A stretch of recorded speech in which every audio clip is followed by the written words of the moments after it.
Hello friends, welcome back to મુક્તિસ kitchen. હું છું મુક્તિ પંડ્યા. આજની રેસીપી હું લઈને આવી છું એ છે મેથી મટર મલાઈની સબ્જી, જે ખાવામાં ખૂબ ટેસ્ટી લાગે છે. અત્યારે શિયાળામાં ફ્રેશ મેથી મળે તો આ સબ્જી બનાવવામાં ખૂબ મજા આવે અને ખાવામાં બી એટલી જ મજા આવે છે. તો તમે આ સબ્જી જરૂરથી ટ્રાય કરજો.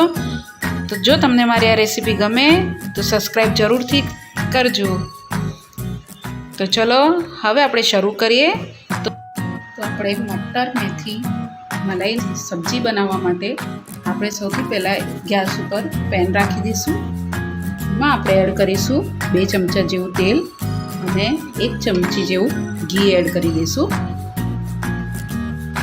તેલ અને ઘીને અહીંયા આપણે ગરમ થવા દઈશું. બરાબર, તેલ અને ઘી અહીંયા સરસ ગરમ થઈ ગયું છે. તો હવે એડ કરીશું આમાં 1 ચમચી જેવું જીરું અહીંયા સરસ ઉતરી જાય પછી એડ કરીશું 1 તમાલપત્ર અને 1 લાલ વઘારેલું મરચું.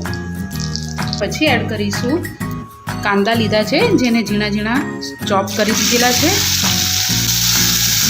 સરસ સકળાઈ જાય પછી એડ કરીશું અહીંયા મેં 3 લીલા મરચાં, 3 થી 4 કળી લસણ અને 1 ટુકડો આદુનો લીધો છે, જેને ઝીણા પેસ્ટ કરી દીધેલા છે.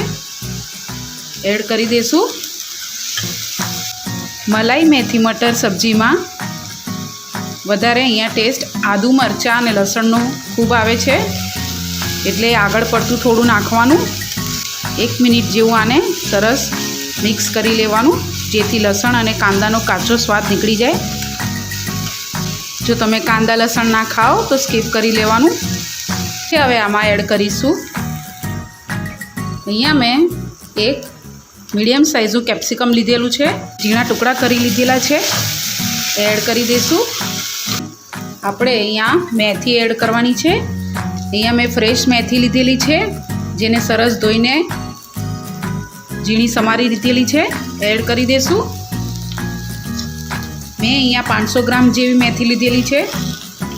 ગેસની ફ્લેમ અહીંયા સ્લો રાખવાની.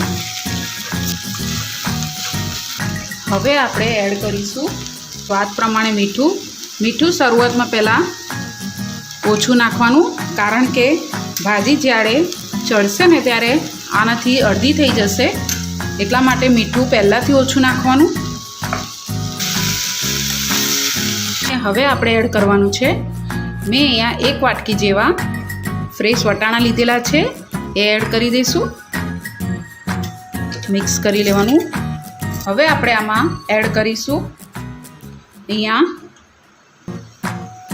1 થી 2 ચમચી જેટલું પાણી. વધારે નથી યુઝ કરવાનું, ખાલી આપણા અહીંયા વટાણા ચડી જાય એટલું જ પાણી યુઝ કરવાનું છે. જો તમે પહેલાંથી વટાણા બાફેલા લીધેલા હોય તો પાણી યુઝ નહીં કરવાનું. હવે આને આપણે ઢાંકીને 7 થી 8 મિનિટ સ્લો ગેસની ફ્લેમ ઉપર આપણે આને કૂક થવા દઈશું, જેથી વટાણા અને મેથી સરસ ચડી જાય. અહીંયા આપણી 7 મિનિટ જેવું થઈ ગયું છે. ખોલીને જોઈ લઈએ, હલાવી લઈશું. હવે આપણે આની અંદર એડ કરવાનું છે 1 ચોપ જેટલી હળદર, વધારે નથી એડ કરવાની.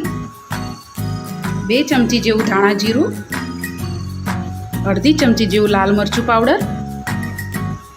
મિક્સ કરી લેવાનું. તમારે અહીંયા લાલ મરચું પાવડર એડ ના કરવું હોય તો સ્કીપ કરી શકો છો. હવે આપણે આમાં એડ કરીશું મેં અહીંયા ઘરની મલાઈ લીધી છે, 1 વાટકા જેટલી છે. એ એડ કરી દઈશું. તમારી પાસે જો ઘરની ના હોય તો બજારમાં ફ્રેશ ક્રીમ મળે છે, એ તમે એડ કરી શકો છો. જ્યારે તમે મલાઈ એડ કરો ને ત્યારે ગેસની ફ્લેમ સ્લો રાખવાની. તમારા ટેસ્ટ પ્રમાણે તમે મલાઈ અહીંયા ઓછી વધતી કરી શકો છો.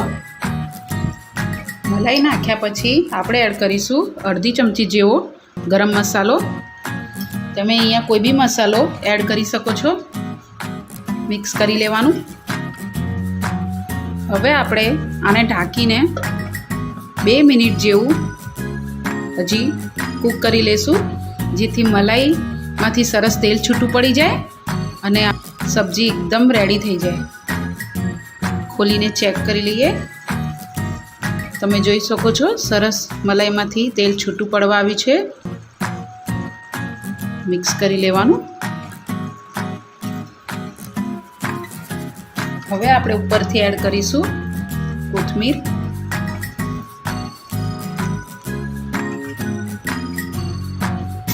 હવે આપણે ગેસની ફ્લેમ બંધ કરી દઈશું.